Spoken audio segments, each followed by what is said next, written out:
Our buddy Barton Simmons had this kid in town, five-star quarterback Jared Curtis, visiting Vandy. You saw Nate, the comedian there on game day, shouting him out multiple times, trying to get him to flip from UGA. We have had some like pretty big QB flips in the past. It's not a position I think that flips quite as often, but when it does, it is usually around a coaching change. I don't think any coaching change is imminent at UGA or Vandy. But obviously some playing time and maybe an attractive offense to play in for Curtis there at Vandy. Give me the deets on this. What are we thinking? Well, yeah, Tom Lloyd at 24/7 Sports has kind of been all over this, and came across my desk late last week. Hey, Vanderbilt involved with Jared Curtis, who, like you said, is a five-star quarterback, right? And he's going to be in the conversation for QB1 here in the 2026 cycle. I mean, this kid is the real deal. Now he goes to school right there in Nashville. And Bud, to me, this makes a ton of sense for Vanderbilt to kind of not like kick the tires, but try to push all the chips in on Jared Curtis, because Diego Pavia, the pit bull, he's gone after the season, assuming something doesn't happen, in the court system. And for Vanderbilt, which is in the national spotlight, which just hosted College Game Day, which is now favored against all this SEC competition, how do they stay relevant? How do they stay in the spotlight? I think going after a guy like Jared Curtis makes all the sense in the world. And Vanderbilt, if I'm Barton Simmons or I'm Clark Lee and people inside that football building, I think you go to the donor base and said, hey, if we want to keep us, at the top in the spotlight, in the college football playoff conversation, then we got to make some noise. And Jared Curtis, apparently, from what Tom Loy and others have reported, is at least listening to what Vanderbilt has to offer. He was there in town on campus Saturday for the win over Missouri. Tom Loy also reported there was another visit, maybe for a practice. Now, with that being said, Georgia, Mike Bobo, they continue to press all of the right buttons. Mike Bobo was at Jared Curtis's game this past Friday. So, a lot to unpack here, Bud. The thing that I've been saying for a while, hey, you look at the past 3 recruiting cycles, a five-star quarterback has flipped late to a different school. Last cycle, it was Bryce Underwood. Remember, he was all LSU, ends up in Michigan. The year before that, it was Dylan Raiola. It was, Georgia. All of a sudden, he ends up at Nebraska. And then Dante Moore, the year prior to that, Oregon. All of a sudden, he's headed to UCLA. Now he's back with the Ducks. But we have seen these high-profile arms in this name, image, likeness era, kind of have a change of heart at the last second. It'd be interesting to see how he would fit in this offense. Man, I don't think he's quite the runner, that Pavia is, but obviously a really talented thrower, and I think Tim Beck's an excellent offensive coordinator. And you got to think about path to playing time as well, right? Yeah, but and I would kind of push back on that. Like Jared Curtis is a kid who played running back in the youth leagues. Like he grew up as that's a hell of a highlight right there. Yeah, and he's a power runner, right? And which Pavia is too. Exactly. Now, is he going to be Diego? I mean, are you going to run him 30 times a game?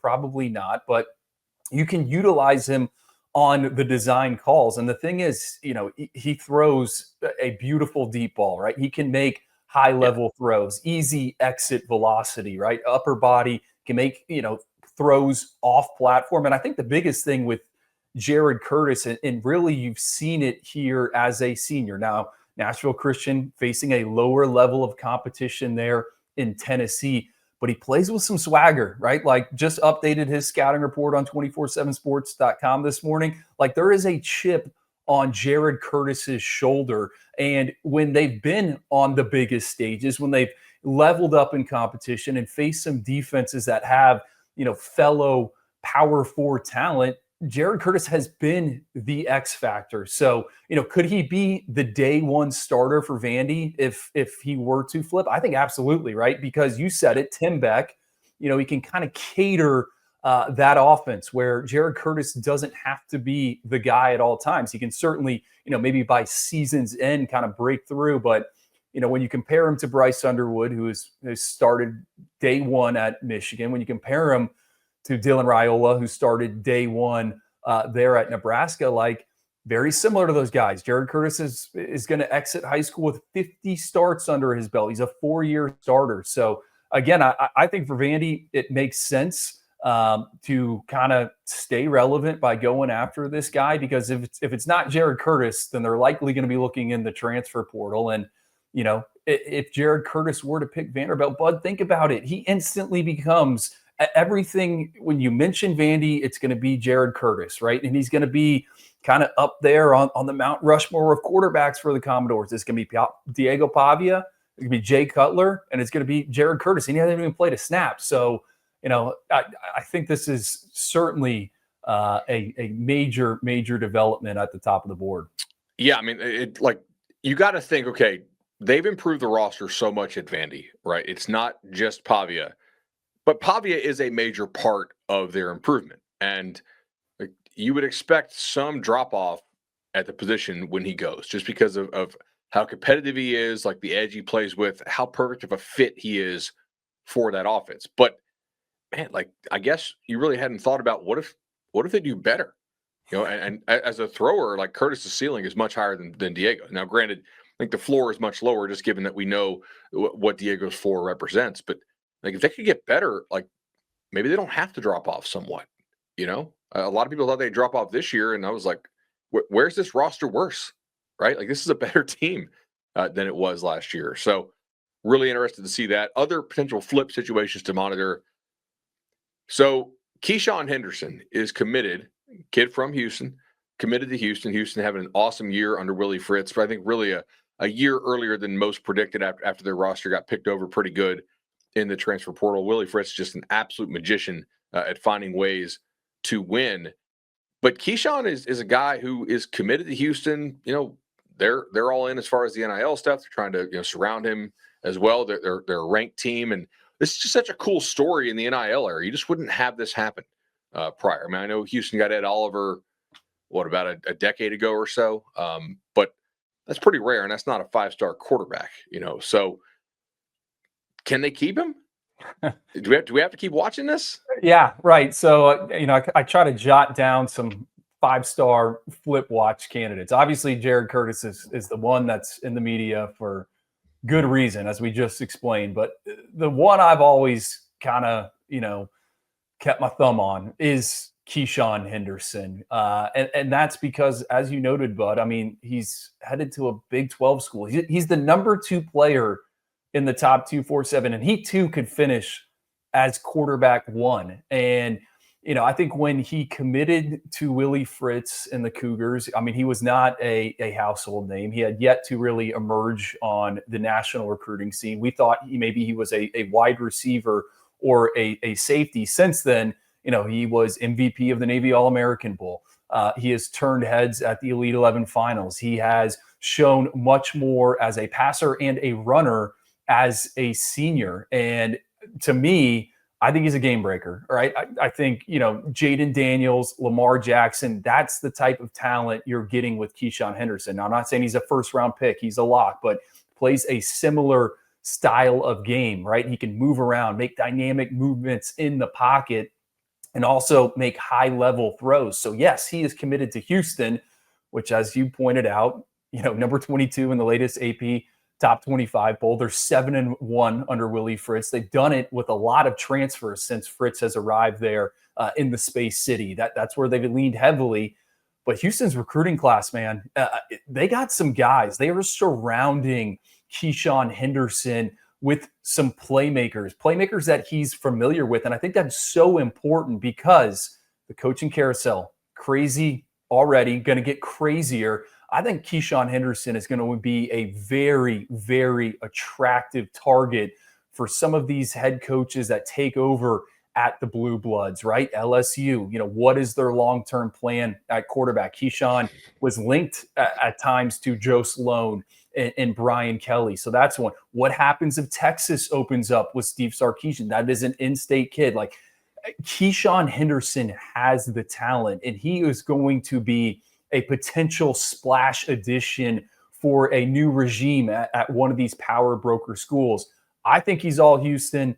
everything you read, everyone you talk with at 24/7 Sports, Mike Roach, Tom Loy, Keyshawn Henderson continues to say all the right things. Yeah. I think he's aware that they got guys around him, really like the H-back they have committed in Javion Martin. I think he's a high-volume target. Jaden Warren's a wide receiver that can get deep. And their running back, John Hebert, Bud, past 21 games, this kid has ran for close to 6,000 yards and 64 touchdowns. So they have surrounded Keyshawn Henderson with some potential playmakers. But what happens once we get some of these coaches in new places? Because, again, you're trying to win a press conference, you're trying to win the offseason. Keyshawn Henderson would certainly be a statement for someone. He really would. I don't know who your comp is for him. I always kind of thought Randall Cunningham.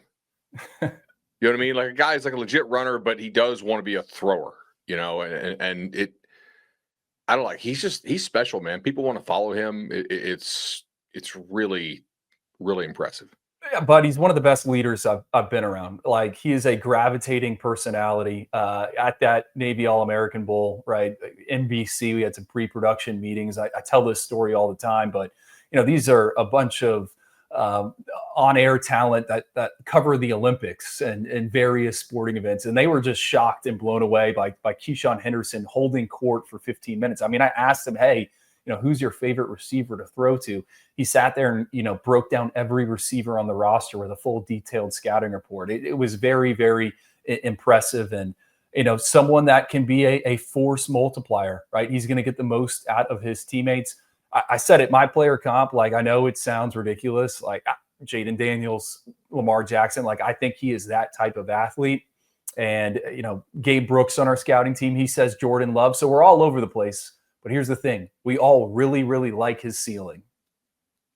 So Texas, obviously, Sark had his agency shoot down that rumor last week, or the report. I don't have any reason to think the report's false, but a lot of reason to think that they didn't want that out there, true or not. So he had his agency shoot that down. They have Diabell committed, a guy who obviously had to shut it down for his senior year here in the state of Florida so he can get healthy and compete for the job there immediately in Austin. At least that's kind of what some sources had told me. Do we think Texas can hold on to him? I know Notre Dame's been after him a little bit. Florida State, given FSU's situation right now, I have had a hard time seeing that happening. But do you think he's rock solid to Texas? Yeah, but this is the third five-star quarterback that I think, you at least got to keep an eye on, right? And I wouldn't put Diabell on flip watch, but what happens with Steve Sarkisian? And that's, this isn't the hour to speculate on all of that, but what has stuck out to me about Diabell, and I know you had him and his father on Cover 3 after he won MVP at the Elite 11 finals. Like, Raja told me after Diabell's season opener, where he led this like furious comeback, that some schools were still in contact with Diabell, which I found surprising, because they seem to be all in on the Longhorns. I mean, he committed to them before his junior season. He went out to Austin. He threw at their elite quarterback camp alongside a bunch of other blue chippers, and he was essentially handpicked by Steve Sarkisian. This was the quarterback of the future, but it seems like they've at least not shut the door on other schools. Notre Dame's an interesting one, right? I've heard that multiple times. Notre Dame does have a quarterback committed, but Marcus Freeman seems to have taken Notre Dame's talent acquisition to a different level. And I think Diabell has a higher ceiling, has a higher floor than the guy that they already have committed in the 2026 class. So, would Notre Dame make a move if Sarkisian were to leave to be, the head coach of the Tennessee Titans or something like that? I think you need to track that. And same thing applies with, okay, Florida's open. We know a new coach is going to come in there. Florida State could potentially open. I mean, there's just a lot of moving parts. And, Dia not playing as a senior, as you noted, dealing with an injury for the second season in a row. But the player comp for him has been Dante Moore. Extremely smooth from a mechanical standpoint, on time, very accurate, can create with his legs. So he's going to be attractive as well to some of these coaches that find themselves with a new zip code in the coming months.